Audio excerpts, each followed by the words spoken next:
This is the Veteran Woman Podcast, the only podcast dedicated to empowering, inspiring, and encouraging veteran women to overcome their struggles and celebrate their successes. Now, here's your host, the one and only Airial Re'nal. All right, welcome everyone. Welcome to the first Candid Conversations VirtueCon. Well, of course, we are on Zoom and we're streaming live on Facebook. Thanks ahead of time for sharing this out. Share this out with all your friends. It's public on my timeline, so it should be easy to share. And with me, I am your host, Airial Re'nal, certified life and veteran development coach and founder of The Veteran Woman, and moderator of this panel. And if you know me, you know I have a very laid back approach to things. So I want this to be very interactive. I want you to ask the panelists questions, either through the chat or by calling in and typing, whatever, just let's all talk. And so without further ado, we'll go ahead and get started. Today I have with us the co-authors of the Her Story panel, the Her Story anthology. They're our panelists for today. And we also have C.B. Wallace. She has also experienced some of the things that we talked about in Her Story. So without further ado, can everybody give like 2 minutes of introducing themselves, starting with CB? So I am C.B. Wallace. I am a writer, I'm an author, and I am a women's advocate, a warrior for total health and wellness for women, the physical, spiritual, emotional, and mental health and well-being. Okay. Leslie, will you go next? Yeah, okay. My name's Leslie Cristea. I'm a retired Navy veteran, and I'm also a certified relationship specialist with the American Psychotherapy Association. I call myself an instrument of restoration because I'm passionate about restoring relationships, and I'm also the Hampton Roads chair for the Hampton Roads Military and Civilian Domestic Violence, or I should say Family Violence Prevention Council. Wow. Welcome. Ciera, you're up next. Okay. Hey everyone, I know you can't see me and I'm sorry about that. I promise I'll be better next time. But I am Ciera Richard. I am ex-Army. I was a chemical specialist. I'm a co-author in Her Story 2. I had the pleasure of meeting these lovely ladies in person. Not all of them. I can't wait to meet the rest of you. I don't have a lot of credentials yet, so full-time mom, work and travel, author, even have a regular 9-to-5. So that's it. Okay, so I'm messaging all the people that are in chat with us as well. So Merci, will you tell us a little bit about yourself? Yes, ma'am. My name is Merci McKinley. I'm a veteran of the United States Army. I'm a former victim advocate in the military as well. I am a co-author in Her Story 2 project. I'm a co-author of Silent No More Camouflage Sisters, and a co-author in Linda Eastman, Finding Your Voice, the Strong and Assertive Woman. And here shortly, I'm in the process of releasing my own independent project called The Harvest, where it's really more so about helping women to learn to love themselves as God loves them. So I'm excited to be a part of this panel today. Nice. Welcome. Okay, let's see. So could I add something? I'm sorry. Yes, go ahead. I forgot to mention that I am a 34-year veteran of the U.S. Army. I retired with 33 years, 7 months, and 2 days. Oh, wow. She had to put that in there. You broke it down. Jocelyn, welcome. Can you hear us? I can hear you guys. Can you hear me? I can. Oh, there you are. Hey. How's everybody? All right. Awesome. I'm Jocelyn Kelly, and I'm one of the co-authors for the Her Story panel. And I am a pastor's wife, So I preach and teach and try to help encourage other women at my church who have undergone abuse, and that's the acronym for abandonment, battery, unfaithfulness, sexual abuse, and esteem issues. And so, and with this Her Story project, I'm also getting ready to launch the Counterfeit Love Project, which is going to help to enable other women to get out of domestic violence. So that's where we are right now. So I was hoping that I could see Stacy. I don't see Stacy on. I know she was having a little bit of technical issues. Stacy, can you hear me by chance? Okay. Not sure. So Leslie, you were on the panel with me in February, and I know one of the questions was talking about taking the first step. It was a part of the chapter that you talked about taking that first step. Can you go more into detail about that? Because that was really, really touching. Yes, actually, when I retired from the Navy, I really wasn't sure what the next step was and what I was supposed to do. So I got my real estate license, I was getting my MBA, and at the same time, I could have sworn someone stamped on my forehead, talk to me about your relationship, because strangers, we just find ourselves in that conversation. And at the same time, I was, going through, those hard times that you go through in marriage myself. And it was my second marriage. My first marriage was to my abuser. And I was just kind of a little confused going through that moment. And I had already invited the Lord into my marriage. I said, God, I want you to be in my marriage, this marriage. But I also said, what is it that you would have me do? And the moment I asked him, instead of trying to figure it out for myself, that was when he went ahead and started laying out a plan for me. And I just learned that God waits for us to move. We sit here and we're like, God, would you please, would you please, would you please? But he waits for us to move first and just take that step, and then he'll reveal the next step. We want to see the entire path before us before we go, instead of just trusting. Just stay right here, just move here. And he'll wait as long as we take. And ever since then, he's shown that to me. Even since I met you guys during the project on the panel, it happened again. I was struggling at my 9-to-5 job. It became a very toxic work environment with a 70% turnover rate. Oh. And I was waiting to find a new job before I left. And I wasn't finding another job. And I finally said, that's it. I have to have a deadline. What else can I do? I moved some money around, paid off my car, paid off my rental. And I just jumped and I quit my job. And I've been gone from my job 2 months. In a 2 month time frame, I have made more money than I would have 2 months salary in that 9-to-5. Wow. That being said, we just have to trust him. And I know my calling is in relationship restoration. And again, don't wait to have all the credentials and be equipped, because he's already given that to us.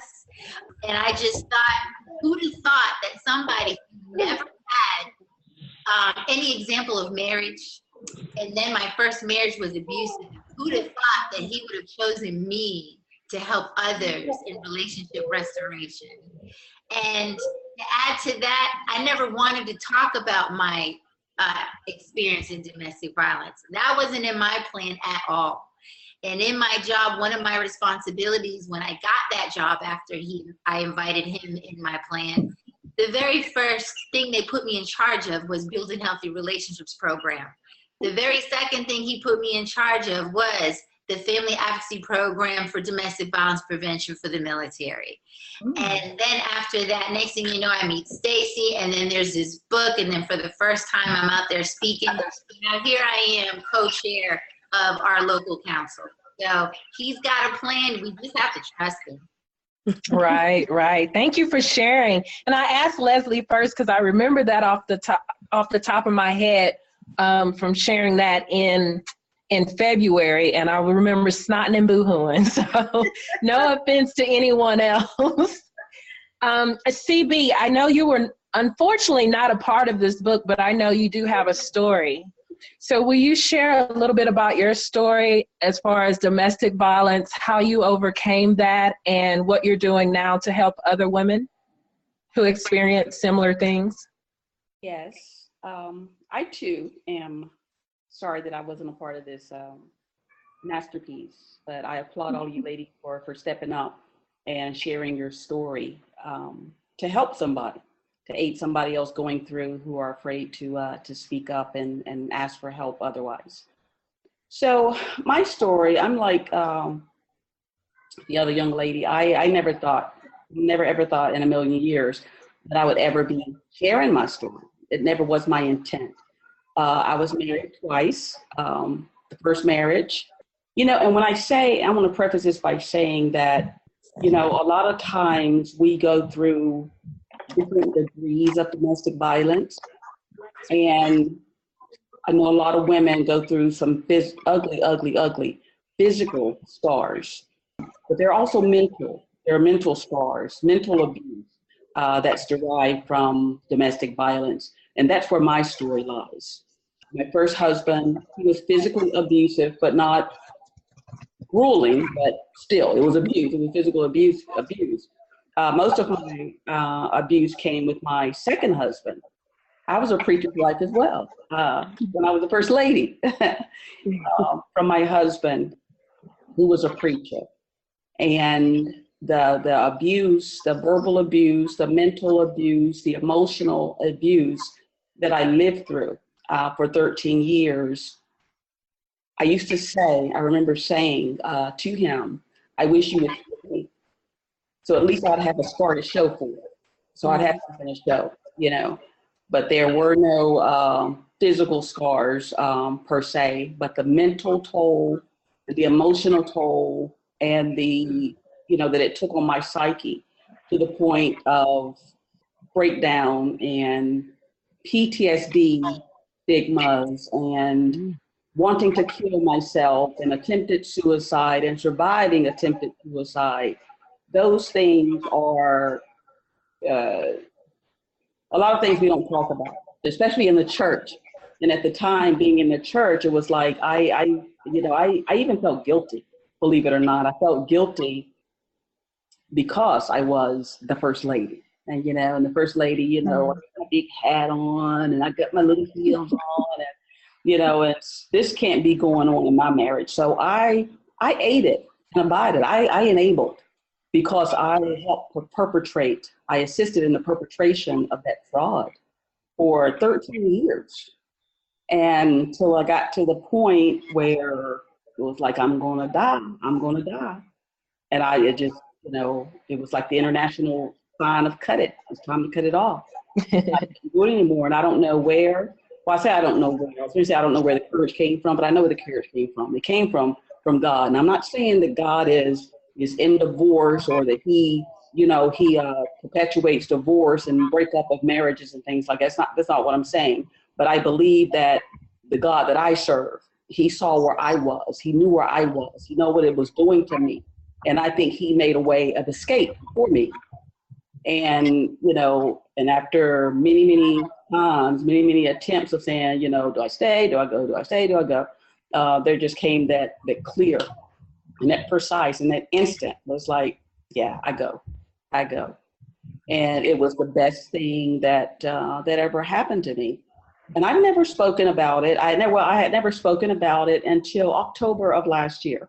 And like I said, I never had any. I love to write and, and I write about different things about this thing called life and navigating life and sharing some of my wisdom, my 54 years and, 33 years in the military. I've been through some stuff. I've seen some stuff. And so I enjoy sharing, but I never wanted to share that aspect of my life because I have a son, and because I didn't want that stuff to get out there, but it just kind of happened. I just kind of rolled into it.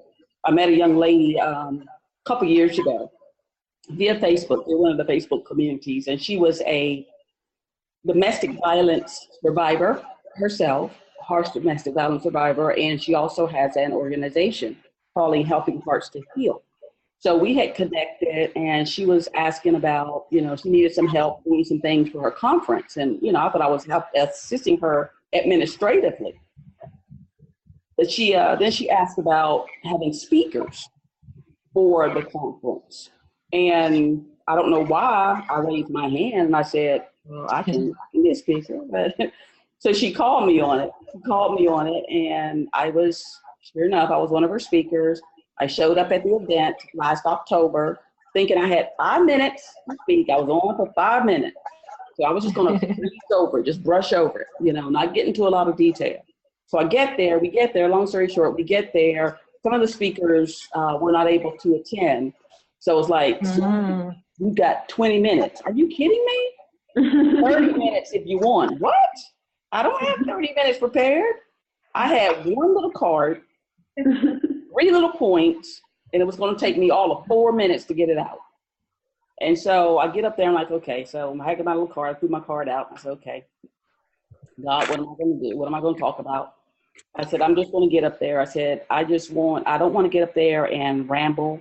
I don't want to get up there and bore anybody. I just want to get up there, use me as an instrument to help somebody, even if just one person in the room. Let what I say be a help to help one person. And it was amazing. It was amazing. I don't know. It definitely takes the courage to share. And I want to talk about that next. I see Stacy. Stacy, can you hear us now? I could always hear you. Well, I apologize. Oh, I can see you now.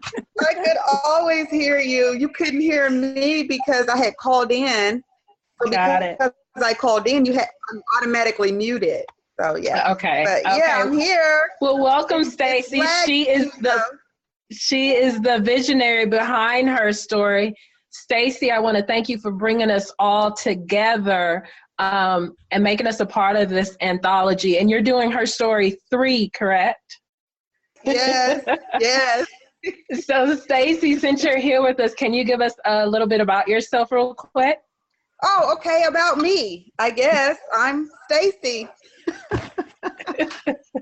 Yes, I am the mastermind behind it, and I want to say that my reason for starting Her Story was because just what she just said, she was a pastor's wife, she was ashamed, she had an image to uphold, and a lot of women don't have a platform to speak or know how. So as you know, many of you, I know Merci had already written in a couple books, and I think she's about the only one, but most of the women in the book have never spoken on a platform about their DV. None of them had really actually shared it with anyone or really talked about it or really dealt with those ashamed feelings.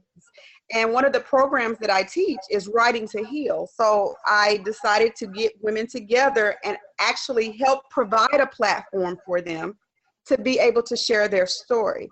And that's how we bring about awareness when we're able to share our story, because others get confidence through us. And they're like, if they can share their story, then I can share mine, or I can find healing. Or I can walk through this process because I'm not by myself. I'm not alone. There are other women that are actually going through this, because that was one of the all over the place. But when you're stuck in that, you're like, it's just me. It's just me. No one will understand. No one will understand while I'm still here. No one will understand what I'm going on. What, why I'm going through this. No one will understand. So, like I said, my vision behind it was to get women together so that we could push the awareness together, right, to help other women have confidence in sharing their story and overcoming their story and not continuing to live in it. So that was my vision behind Her Story too. Thank you. And definitely share with us. Are you guys still there? We Can you guys hear me? We can. Of course, we're doing something great. So internet wants to act up, and that old Newton's law thing is going on, but we're going to keep pushing through. So Stacy, if you can share in the chat how people can get involved or contact you in order to be involved with Her Story 3, could you do that, please? I think we're a little delayed. Yes. That's okay. Okay, there we go. So Mercy, welcome Mercy. Can you tell us a little bit about your story about behind domestic violence? I did notice in the book that you went through it while you were in the military. Yes, I did. Yes, I did. It was definitely a trying time because I felt ashamed being the rank that I was and trying to reach out to senior leadership and higher up. Can I ask you what rank you were? Oh, I was a staff sergeant at the time. Okay. But I always prided myself on going above and beyond to take care of my soldiers. So to be known for that reputation, but didn't have the strength or the support to protect myself, I was very ashamed of it. At the time, what I had to do was I had to battle for my own protective order. I had to attend court. I had to recover from surgery from the damage sustained after being beaten.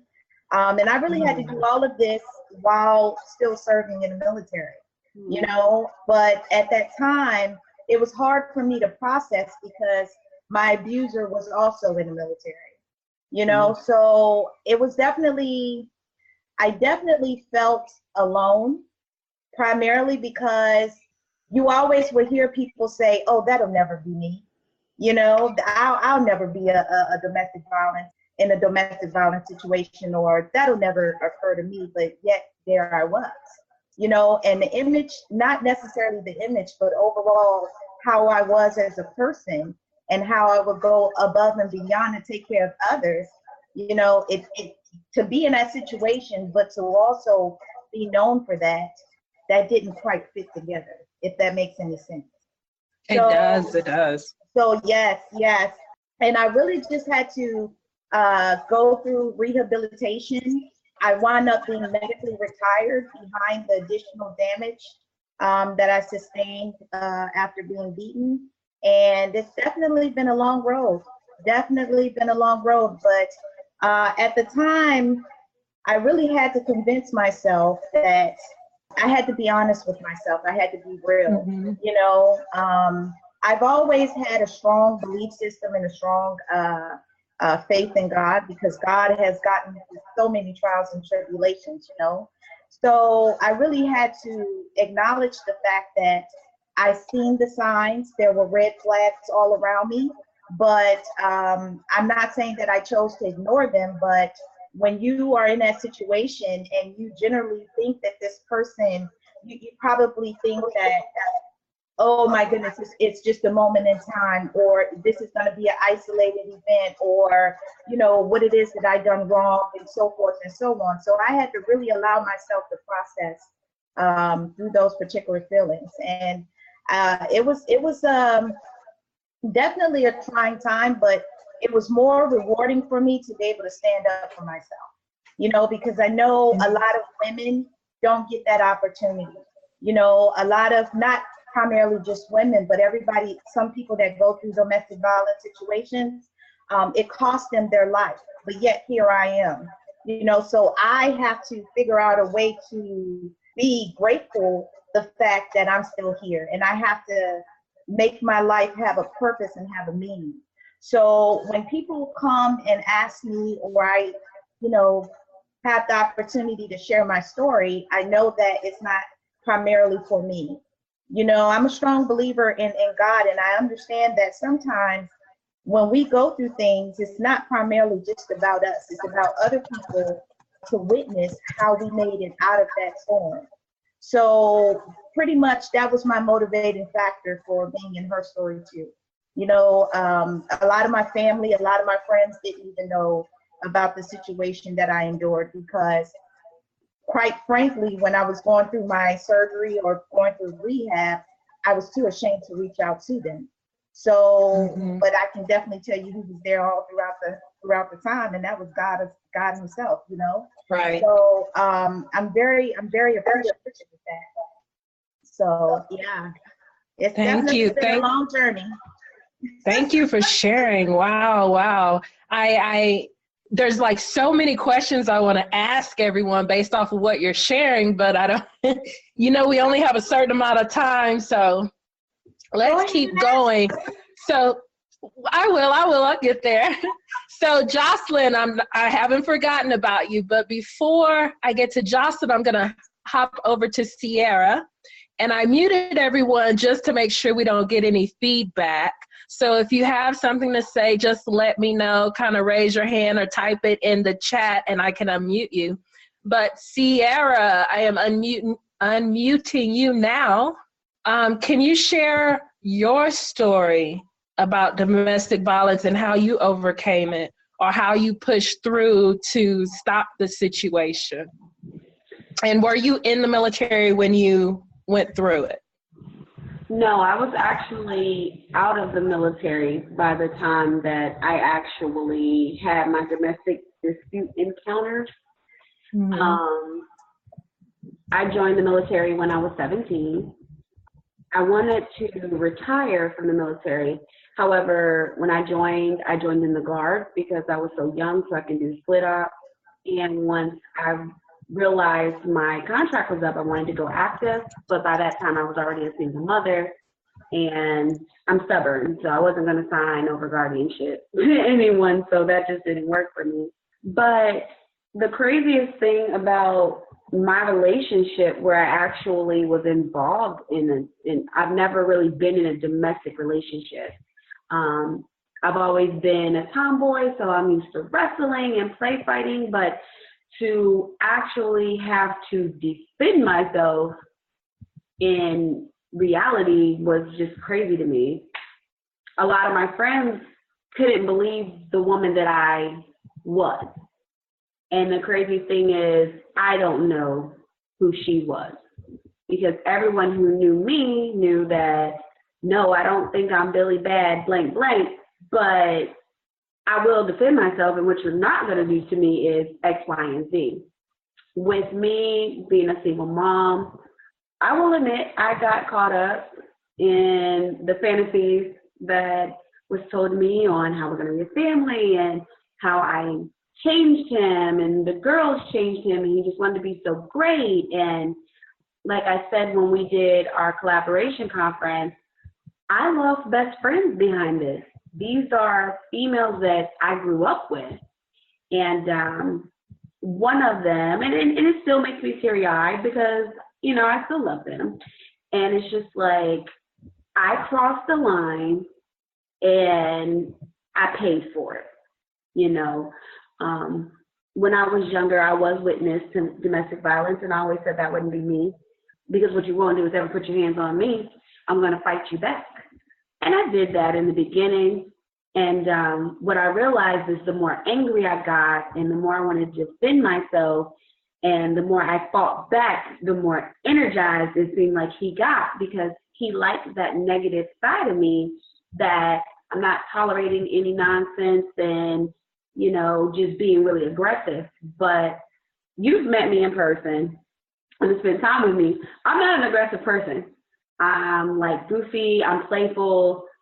I'd rather just be calm and have fun. I don't like being angry, but that was something that he liked.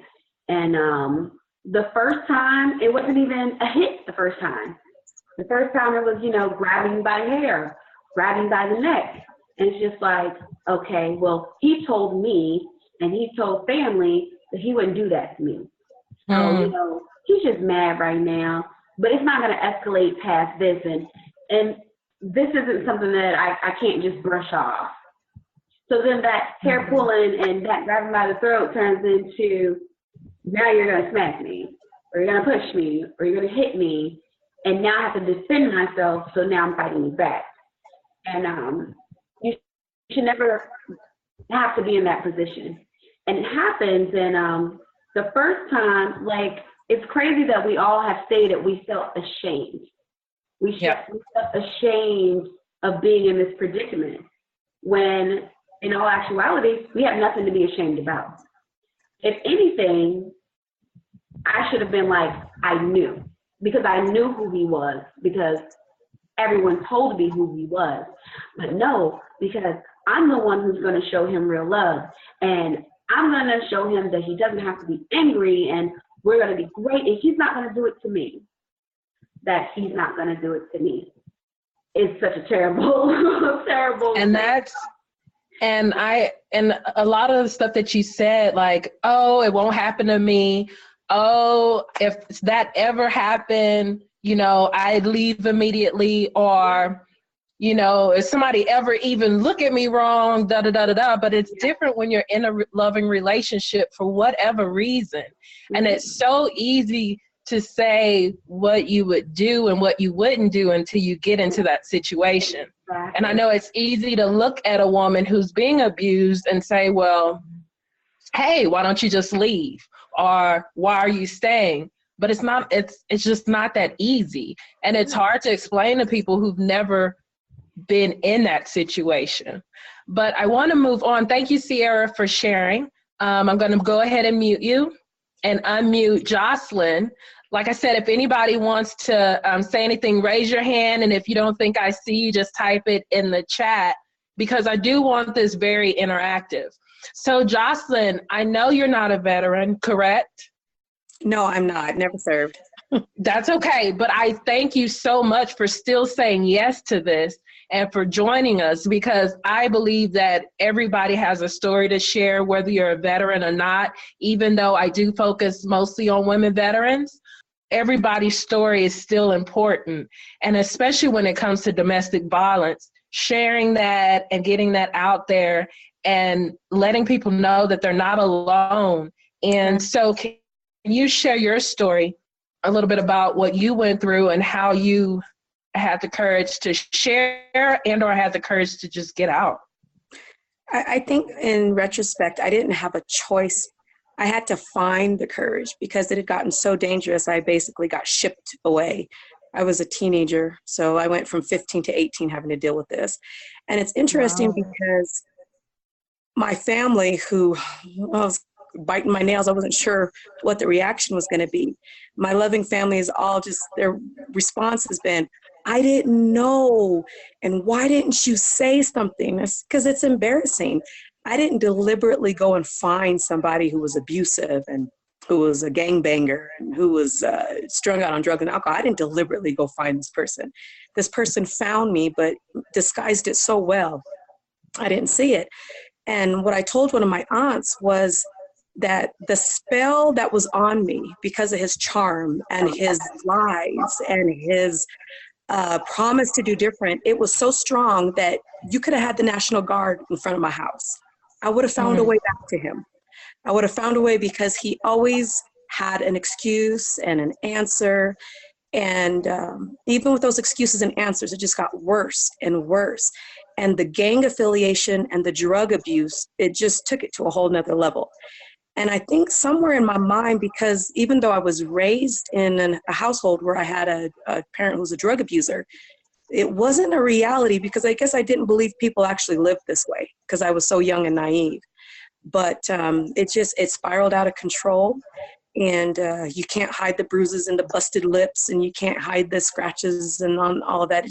It got to be too much. And so that final blow is when they had to ship me off, because when the judge told me that the legal system can't even protect me anymore, he didn't care. He was coming after me.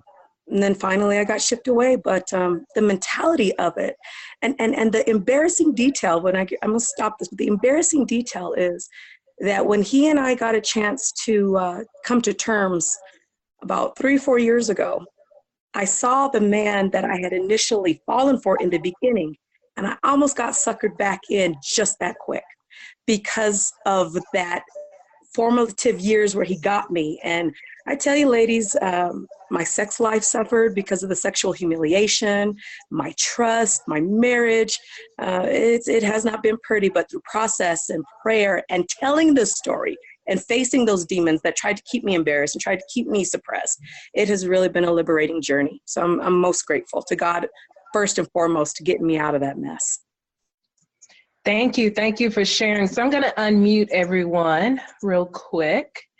And she brought up a good point that I wanted to ask everyone. Has anybody gotten out of the situation and then saw the person who you fell in love with, you see I'm doing air quotes, and then went back into the situation?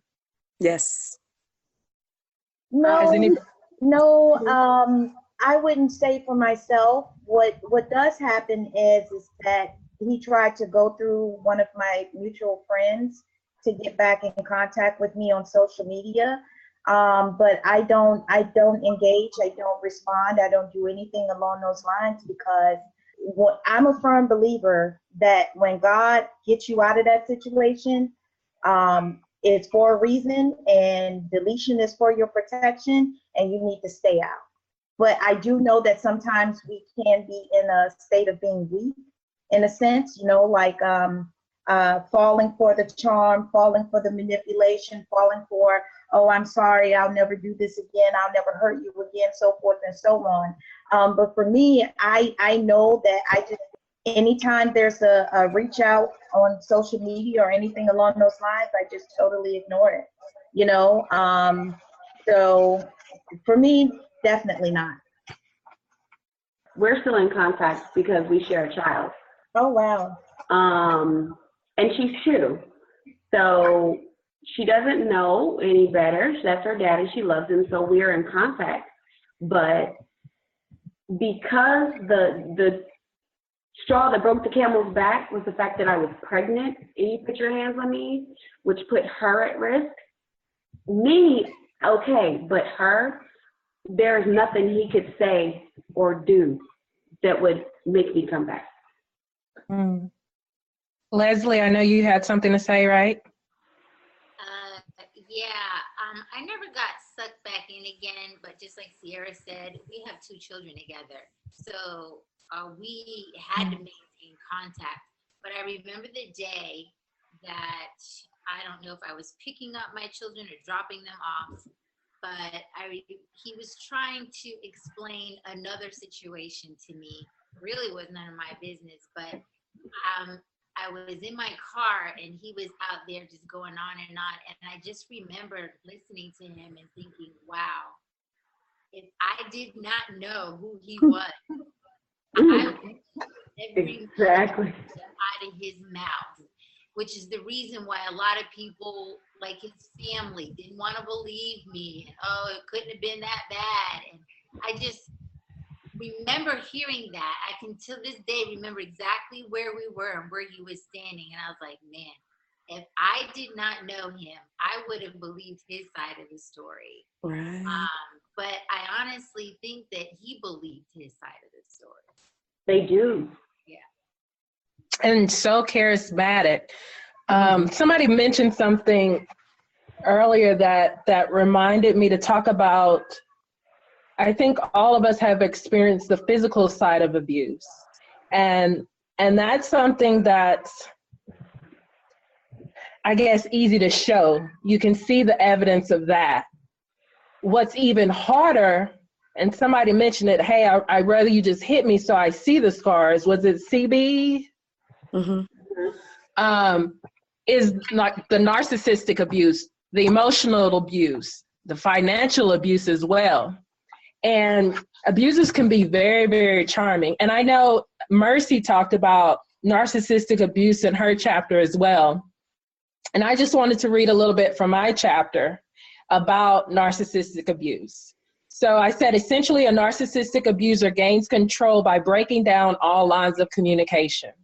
They meticulously alienate the victim from all family and friends until he or she is completely fixated on them entirely and is willing to devote all time and attention to them only.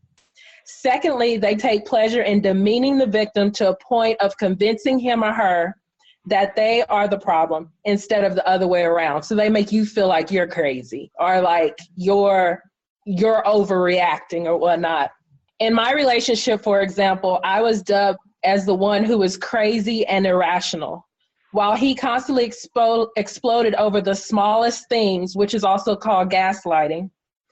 To keep the peace, I would conform to his wishes and apologize for my actions. It got to the point that I dreaded having a conversation with him because I knew my concerns and feelings were not being heard or acknowledged. in turn, I stopped voicing my opinions, thoughts, or emotions, and I buried myself. I buried everything about me, and I lost Airial. So it's not always the physical that we see, but it's the emotional, and it's hard. It's like PTSD. It's one of those invisible wounds, and people take for granted, and they'll say to you, oh, nothing's wrong with you, when you're fighting this battle time and time again on the inside. So everybody's quiet. Oh, no, I'm just listening to you because I can definitely relate being involved with a narcissistic abuser. You know, as I hear you speak, I say to myself, I'm hearing and I'm seeing my same experience, you know. And and I think the hardest thing for me at that moment was the laughter that I received. I received the laughter from him as I was being beaten. And I also received the laughter from the group of friends who helped him to try to conceal his crime. So it was the laughter that stayed within my head long after everything had already transpired. I can hear that. I can hear that laughter every day when I would wake up, every day when I would go to sleep at night. That laughter is what played over and over in my mind. He was definitely narcissistic because I met him when we were like really young. I think I was 22, maybe he was probably 20, but I had no idea he was a narcissist at that particular time. So I went on with my life, but every 2 years he would do the same thing, try to reappear in my life and make everybody think that what's going on is one way, but behind closed doors would always talk about threatening suicide and I couldn't do anything right and everything that was going wrong in his life was my fault and all kind of things. And they're very skillful in what they do, you know, but I think for me, it was more so the laughter. But yet that laughter is what allowed me to go forward, you know, because sometimes you have to realize that for me, I know for myself, I was very grateful for that to be revealed to me in that time frame, because narcissists, they like to re-enter into your life. They like to re-enter into your life like nothing ever even happened. They want to pick up where they left off, you know? But I know for me, and one of the things he would say, when he did it, he said, aren't you just the smartest one out of the bunch? Can you imagine that?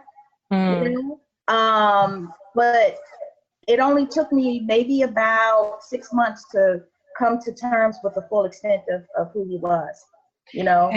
And you know, and I didn't realize, speaking of narcissistic abuse, I didn't realize what I was going through, because what I just read is the most recent occurrence. Oh, wow. Yeah, it's recent, and I'm still working through it. And we're not living together, but it's that tug, it's that back, honestly, it's that back and forth, like, should I get back with him? Should I not? You know, that back and forth, because in your head, it's like, well, at least he didn't hit me, or at least he didn't do this. And so just working through that. But I will say, with writing this book, it was very, very hard for me. And I actually spoke the words out and then had somebody transcribe it. And then I figured I had to read what I wrote when the editor sent it back. But it's as if I relived it and then looked at myself like, why did I take myself through all that? Am I stupid? And then I told myself, don't think about stupid, just release it and be a testimony to somebody else to make it through. But sometimes you're going through and you do not know. So I encourage people to pick up a copy of this book and read it, because we all share our stories in here, and it's very open, it's very candid. And you may realize some of the things that you're going through and realize that, you know, those red flags that you may not recognize as red flags, you may be like, oh, open your eyes to what is going on. Because just if he doesn't hit you, he or she, I'm not going to be one-sided, just because you're not getting hit doesn't mean you're not being abused. And if you need to reach out to any of us, feel free to reach out, because I've met a majority of the panel, and I know, and we're all veterans except for Jocelyn, but she's an honorary veteran right now. So, I mean, feel free to reach out. And I know Jocelyn has a tremendous and big heart as well. So I thank you all for sharing. And we have 10 minutes until the top of the hour. I know many of you are on Eastern time, and I see people getting tired. I know you're tired. I know Ciera was fussing about going. And I drove 12 hours and then worked an 8-hour shift. Oh my goodness. Oh my goodness. So without further ado, does anyone have any last bits of knowledge or bit of advice or anything that they would like to share? And I will go around so we don't kind of over speak and over talk each other. So Leslie, do you have any last nuggets of wisdom to share with us? I just really wish that, you know, word could reach the actual abusers. And I don't mean the ones that were our abusers necessarily, but because I've had the opportunity to train the military and be in that environment, you know, I'm so thankful for the gift of mercy.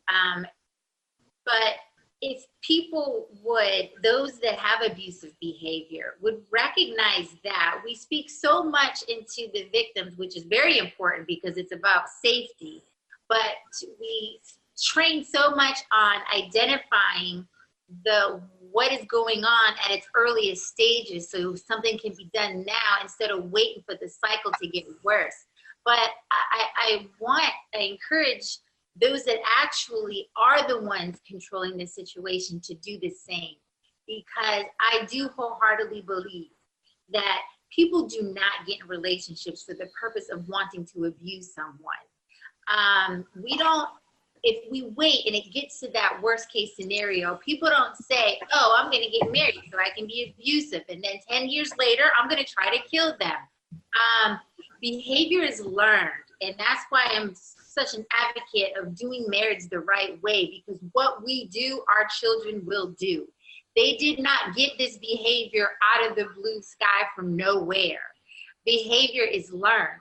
It is not an excuse at all whatsoever, by no means, but there is a reason.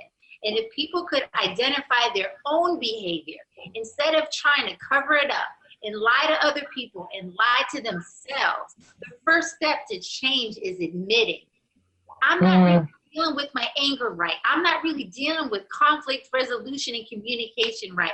Where can I go to change me so that I can have a healthy relationship? I just wish so much that people would identify for themselves, and then we wouldn't wait till we got to that situation where we're running for safety. Thank you. Is the other side, because I've actually seen it happen. I have an example of a man who was brought up in a violent situation around drugs. He was brought up he learned that you don't trust women. You don't respect women. He was brought up in an environment where if you got straight A's, you were made fun of and you were beaten. And this individual joined the military, he got married, and he repeated the same thing. He did not trust his wife when he went out on deployment. He always thought something was going on. And so how did he deal with that? He was abusive. But long story short, after she left, he did change his behavior. When he learned, even if she doesn't return, I have to change for me. She did forgive, she did come back, and they've been together over 18 years, abuse-free. Thank you, Leslie. Thank you. How can people get in touch with you, Leslie? You can get in touch with me via Facebook, Leslie Cristea. I also have a Facebook page, Making Marriage Matter. I also have a website, makingmarriagematter.com, Making Marriage Matter on Instagram, and Making Marriage Matter on Twitter. All righty. Thank you. Thank you. Jocelyn, do you have any last bits of wisdom for us? Oh, did we lose Jocelyn? Okay, guess she had to run. CB. Yes. So I just just in closing, I just like to say that, you know, somebody had mentioned it before, and I talked about it earlier on Facebook Live, is that the things that we go through, when we get to the point where we realize that it's not about us, they weren't for us, but it was things orchestrated in our lives for us to go through, to get through them, so that we could be a help to somebody else and help pull somebody else out and help them to learn how to cope and to go through certain things.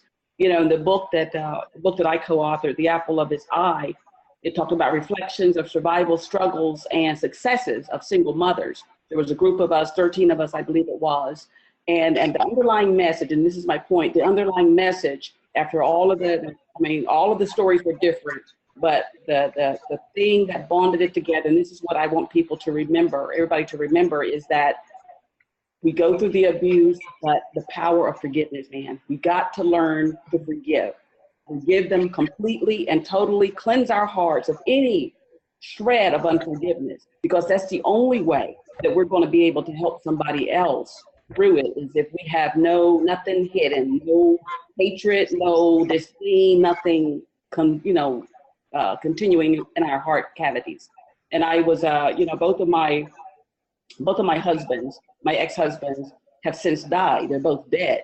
So, and I'm just thankful, I'm just thankful that I got the opportunity, that God allowed me, that God showed me his love, that I was able to forgive the both of them before they departed this earth. And because when you don't forgive, they continue to have control on you. And you will never be helped, and you'll never be able to help anybody else. And another thing about forgiveness, you have to forgive yourself. That's right. That's right. You have to forgive yourself. Absolutely. So CB, how can we get in touch with you? Well, I am, my website is under construction, but I am on Facebook, Twitter, Instagram, all under CB Wallace, CB Wallace. And my Instagram and my Twitter handle are actually Fit in 52. That's F-I-T, the letter N, 50, F-I-F-T-Y, and the number 2. But you can find me if you just put in CB Wallace, you will find me. Thank you, thank you, thank you so much, CB. Merci, what last bits of wisdom do you have for us?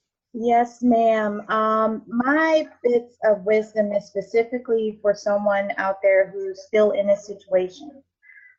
We were not meant to live in fear, and fear only serves the purpose that you give it, and to really sit back and recognize that your life is precious, your life is valuable. We're not sent here and put on this earth to undergo a life of abuse, and to just really find your voice and to really start processing the experiences that you went through and be able to verbalize it. Because I know for myself, I didn't know how to verbalize it, because I lived in shame. But you have nothing to be shameful of. And I will just say this, and I'm just going to admit it publicly. I think that I ended up in my situation because I never knew who Merci was. I always gave myself and went above and beyond, but I never really understood how to truly love myself, and for anybody out there that's in a domestic violence situation, know that you're worthy enough and valuable enough to get out of that situation, because you cannot change the situation by yourself. An abuser is an abuser until they recognize that they are an abuser and want to seek help to be able to do so, but you can't change it by yourself. And if you're contemplating on getting out of that situation, you have to sit down and you really have to plan things out, because right now I just want to help people to understand that there are many people that are losing their lives every day behind domestic violence. But if you're still here, you're still living, you're still breathing, you have an opportunity to repair your life, rebuild your life, and be free of abuse, you know? So that's pretty much my last little nugget. But how can we get in touch with you? Oh, goodness. My website is still under construction as well, but I am on Facebook, Twitter, under Inspiration to Empower, under I2E, because I really want to empower people to live their life moving forward and just go back and reclaim their life one step at a time. So they can find me under Inspiration to Empower. Thank you. Thank you. Ma'am. And last but not least, Ciera, what little bits of knowledge do you want to close us out with? The one thing that just came to my mind is that there's no age limit on abuse. It doesn't matter if you're a young female, if you're an older female, and I don't discriminate if you're a young man or an older man, because men deal with domestic violence, they deal with the mental and emotional also. It's just not spoken of because, as we know, we feel ashamed. So think of how a man feels about it when they're supposed to be dominant and the leaders. There is no shame in dealing with domestic disputes, whether it's violence, whether it's mental, whether it's emotional. There's no shame in it. You're not alone. Someone else has gone through it too. One thing that's really been on my heart, especially speaking with you lovely ladies, I always love coming around women who are strong. And not all of us knew we were strong and definitely didn't feel strong in our situations, but we are because we're survivors. One thing that's really on my heart is suffering in silence. And I don't know why God keeps speaking that to me, but I'm going to do something with that. You don't have to suffer in silence. You can reach out, whether it's us, whether it's a friend. If you feel like no one understands you, it's okay. One thing that Stacy always preaches on and that I strongly believe in is power in the pen. Even if you just write it out and if you have a notebook and you're still in that situation and you hide it, you know, you have to get it out somehow. And even if your notebook consists of you just writing to God, Lord, this is what I'm feeling and what I'm thinking. Yes, he already knows, but sometimes you have to exhale. You got to get it out. So my thing is that you're not alone. There is no age requirement in order to be an abuser or to be the person who's abused. Thank you. Thank you. And how do we get in touch with you, Ciera? The best way to reach me is through Facebook because I'm real simple. I can't do all this Twitter and Snapchat, and I'm probably the youngest one here, and I can't do it. My Twitter fan isn't large enough for all of that. But we reached at Ciera Richard on Facebook. I'm open to inboxes. I don't know if people can write directly on my wall, but if they inbox me, I will definitely reach back out to them. Thank you. Again, everyone listening, I want to thank you. Everyone watching on Facebook Live, I want to thank you. And to the panelists, thank you so much for participating in this. I'm trying to unmute you all. Thank you so much for participating in this. And I know it was real and raw and candid, and this was my first time doing it in this fashion. So thank you for your patience. And I'm glad technology worked. Hopefully it worked well over on Facebook Live. I wasn't able to check that out. So thank you all. This recording will be available. I will send you the link. And why are you shaking your head, Leslie? Just for you. I did video. Just for you. Leslie doesn't want to be seen. I know, but she's so beautiful. I don't know why not. But thank you, everyone. I love each and every one of you. Remember, you are not alone. And have a good night. And I'm signing off. This is Airial Re'nal, Certified Life and Veteran Development Coach, founder of The Veteran Woman. And you can find me at www.theveteranwoman.com. Bye, everyone. Bye. You've been listening to the Veteran Woman Podcast. If you want to connect with Airial and let her know what you thought of today's show, be sure to head over to www.theveteranwoman.com and follow her on Facebook, Instagram, and Twitter @The Veteran Woman.